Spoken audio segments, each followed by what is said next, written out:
Welcome to prime debate. నేను మీ Brahmanaidu.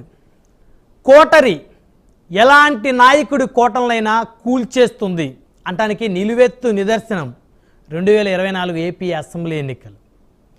151 assembly స్థానాలతో బలమైనటువంటి ముఖ్యమంత్రిగా ప్రభుత్వాన్ని ఏర్పాటు చేసిన జగన్మోహన్ రెడ్డి కోటరి వల్లే కుప్పకూలారా? సాక్షాత్తు వైసీపీలో జగన్మోహన్ రెడ్డి నాయకత్వంలో పనిచేసిన ఎమ్మెల్యేలు సైతం కోటరి వల్లే తాము ఓడిపోయామని చెప్పేసి బహిరంగంగా చెప్పడానికి గల కారణాలేంటి అనేటువంటి ఒక అంశమైతే, మరొక అంశం కనుక చూస్తే ఏపీలో వైకాపా నేతలపై దాడులు. ప్రధానంగా కనుక చూస్తే సింహంలాగా జూలు విదిల్చేటువంటి కొడాలి నాని మొదటిసారి ఆయన గొంతులో భయం కనిపిస్తూ ఉంది. మొదటిసారి ఆయన ఆవేదన చెందుతూ ఉన్నారు. ఏం జరుగుతోంది?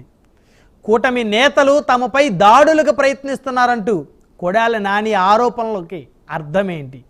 నిజంగానే అధికార పార్టీ ఇంకా ప్రభుత్వాన్ని ఏర్పాటు చేయకముందే వైకాపా నేతలపై దాడులకు ముందడుగు వేస్తుందా? సాక్షాత్తు కొడాలి, పేర్ని నాని లాంటి నేతలు మీడియా ముందుకు వచ్చి కూటమి నేతలపై ఆరోపణలు చేయటం వెనుక ఉన్నటువంటి అర్థమేంటి? సింహంలాగా ప్రత్యర్థులపై జూలు విదిల్చే కొడాలి నాని మొదటిసారి ఎందుకు ఆందోళన చెందుతున్నారు?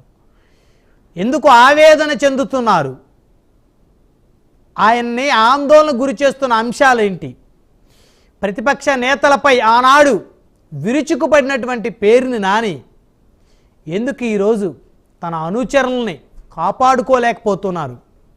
మొత్తానికి ప్రభుత్వాన్ని ఏర్పాటు చేయకముందే కూటమి నేతలు వైకాపా నేతల మీద దాడులకి ముందుకు వెళ్తున్నారా అనేటువంటి అంశాలన్నీ చర్చిద్దాం. ఇదే వాళ్ళ ప్రైమ్ డిబేట్. ఈ ప్రైమ్ డిబేట్లో మనతో పాల్గొనడం కోసం రావెల కిషోర్ బాబు గారు, మాజీ మంత్రివర్యులు, మనతోటి జూమ్ కాల్లో అందుబాటులో ఉన్నారు.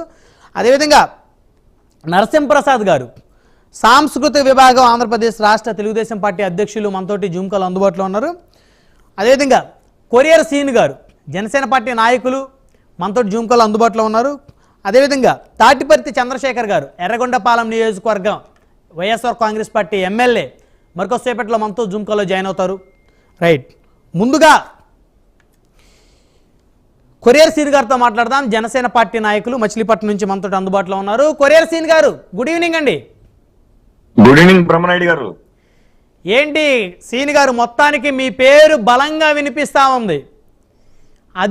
అధికార పార్టీలో ఉన్నటువంటి మీరు, అంటే కూటమిలో ఉన్నటువంటి జనసేనలో ఒక నేతగా ఉన్నటువంటి మీరు, మాజీ మంత్రి పేర్ని నాని గారి మీద, అనుచరుల మీద దాడులకి, దౌర్జన్యాలకి పాల్పడుతున్నారంటూ సాక్షాత్తు మాజీ మంత్రి పేర్ని నాని గారు ప్రెస్ మీట్ పెట్టి మరీ మీ పేరును ఉచ్చరించారు. కొరియర్ సీను ఒక రౌడీ షీటర్, నా అనుచరుల మీద దాడులకి దిగుతున్నాడంటూ పేర్ని నాని బహిరంగంగా మాట్లాడుతూ ఉన్నారు. సో ఎందుకు ఆ విధమైనటువంటి దాడులకు మీరు పాల్పడుతున్నారా? నిజమేనా ఆయన ఆరోపణలో అర్థం ఉందా? ఆయన నిజాలే ఆరోపిస్తున్నారా, లేకపోతే మీ మీద ఆరోపణలు చేస్తున్నారా? బ్రహ్మనాయుడు గారు, ఏదో కొరియర్ సీన్ దాడి చేస్తున్నాడని సాక్షాత్ పేరు నాని గారు అన్నారండి. అవును, ప్రెస్ మీట్ లో అన్నారు ఆయన కొద్దిసేపటి క్రితమే. ఆయన ఏదో రాజకీయ సన్యాసం తీసుకున్నట్టున్నారు కదా, ఆయన ఎందుకు మాట్లాడతారు? అయినప్పటికీ కూడా ఆయన అనుచరులను కాపాడుకోవడం ఆయన బాధ్యత కదా. లేదు కదా, ఆయన వయసులో రాజకీయ సన్యాసం తీసుకుంటున్నాను, నేను వెళ్ళిపోతున్నాను అని చెప్పినప్పుడు ప్రెస్ మీట్ మళ్ళీ మొన్నలాగా ప్రెస్ మీట్ పెడతాం ఎందుకు? కొరియర్ సీన్ గారు, ఆయన ఒక మాజీ మంత్రి, అనేక సార్లు మచిలీపట్నానికి శాసనసభ్యులుగా చేసినటువంటి వ్యక్తి, గౌరవ మాజీ మంత్రి వర్యులు, ఖచ్చితంగా మనం ఆయన గౌరవించాలి. సో మీ పేరు ప్రధానంగా ఉచ్చరించారు ఆయన. మీ పేరు ఉచ్చరిస్తూ ఒక రౌడీ షీటర్ కొరియర్ సీను నా అనుచరుల మీద దాడులు దిగుతూ ఉన్నాడు, అతన్ని అదుపు చేయలేకపోతున్నారు పోలీసులు అంటూ ఆయన, పేర్ని నాని గారుతో పాటు కొడాలి నాని గారు, అదేవిధంగా అవనిగడ్డ మాజీ శాసనసభ్యులైనటువంటి సింహాద్రి రమేష్ బాబు గారు సైతం కూడా ప్రెస్ మీట్ పెట్టి మరి ప్రధానంగా మీ పేరుని ఉచ్చరించారు. అదేనండి బ్రహ్మనాయుడు గారు, ఇప్పుడు గోడ మీద 3 కోతులు ఉంటాయి. చెడు వినరాదు, చెడు చూడరాదు, చెడు మాట్లాడరాదు అని. అలాగే వాళ్ళ ప్రెస్ మీట్ లో మూడు దరిద్రులు కూర్చుని ఉన్నారు. ఇదే 2019 నుంచి 2024 వరకు వీళ్ళు చేసిన పరిస్థితులు ఏంటి ఆలోచించమనండి. ఒక్కసారి వెనక చూసుకుంటే ఇదే జగన్మోహన్ రెడ్డి, అదే జగన్మోహన్ రెడ్డి గల సీఎం, మాజీ సీఎం గారు ఆనందంతో ఉత్సాహాలతో మా నాయకుడిని ఎవరన్నా అంటే ఉత్సాహంగా కొంచెం ముందు ఆవేశంగా వెళ్తా ఉంటారు. దానికి పెద్ద సమాధానం లేదని చెప్పిన వ్యక్తులే కదా వీళ్ళందరూ.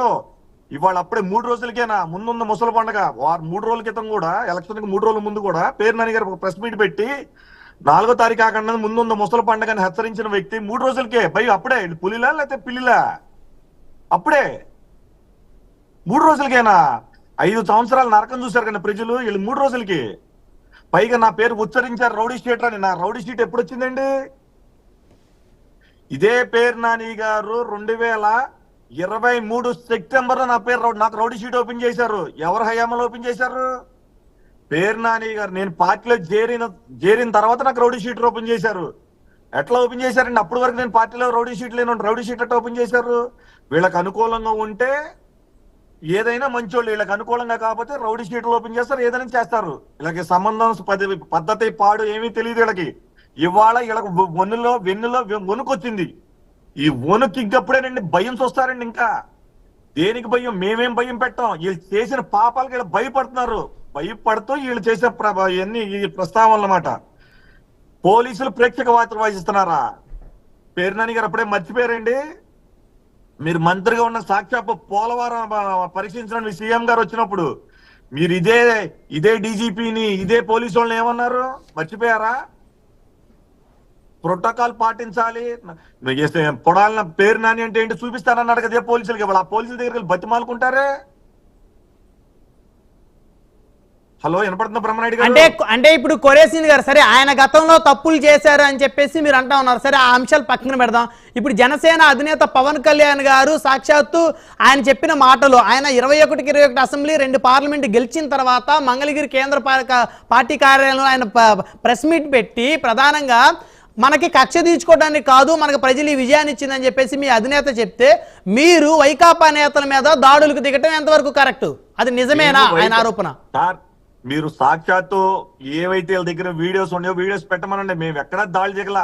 మా ఆఫీసుల దగ్గరకు వచ్చి ఎలక్షన్ కౌంటింగ్ జరుగుతుండగానే ఇది కూడా జరిగిందండి. మా ఆఫీస్ కాడ కౌంటింగ్ జరుగుతుండగానే వాళ్ళు వచ్చి బాంబులు కలుస్తుంటే నేను కౌంటింగ్ ఏజెంట్ నుంచి బయటకు రావాల్సి వచ్చింది. వాళ్ళకి 3వ రౌండ్ 2వ రౌండ్కి వచ్చేటప్పటికి వాళ్ళు వచ్చి హెరాస్ చేశారు మమ్మల్ని అందరు, మా కుర్రోళ్ళని. అత్యుత్సాహంగా వాళ్ళు ప్రదర్శిస్తే మా వాళ్ళు వెళ్ళి తిరగబడ్డారు తప్పితే మేము సాక్షాత్ వాళ్ళ ఇంటికి వెళ్ళి కొడితే అసలు మిగలరాళ్ళు. వాళ్ళకిలాగా మేము దౌర్జన్యం చేస్తే ఎవడ మిగలడు. పేరు నాని గారు కేవలం పొలాలు అడ్డు పెట్టుకుని రాజకీయం అతని కొడుక్కి మనుగడి కోసం మాట్లాడటమే తప్పితే ఎక్కడైనా సరే మా వీడియోలు ఉన్నాయి అన్నాడుగా, ఒక వీడియో బయట పెట్టమనండి పేరు నానిని. సాక్షాత్తు మా ఆఫీసు పక్కన మా ఆఫీస్ వెనకున్న ఇల్లు కాడి నుంచి వచ్చి మా ఆఫీసులో బాంబులు వేస్తా అంటే మా వాళ్ళే ప్రొడక్ట్ చేసుకున్నారు ఆఫీస్కి. ఇప్పుడు ఇంకేంట్రా గంట ఆగంటారా బాబు మీ పరిస్థితులు బాగోవని ప్రొడక్ట్ చేసుకుంటే వాళ్ళు అప్పుడు పోలీసు కూడా అక్కడే ఉంది. వీళ్ళకి మళ్ళీ అర్ధరాత్రి పూట పగల పూట వచ్చి 300-400 మంది పోలీసుల మీద సమక్షంలో ఎక్కడెక్కడ దాడులు చేయలేదండి. పేరు నాని గారు ఏమైతే మాట్లాడతా అతను వన్నులోంచి వణుకు భయంతోనే మాట్లాడుతున్నాడు తప్పితే వాస్తవాలు మాట్లాడుకోవాలి. ఏదైనా ఉంటే వాస్తవాలు మాట్లాడుకోవాలి పేరు నాని గారు. అంటే ఇప్పుడు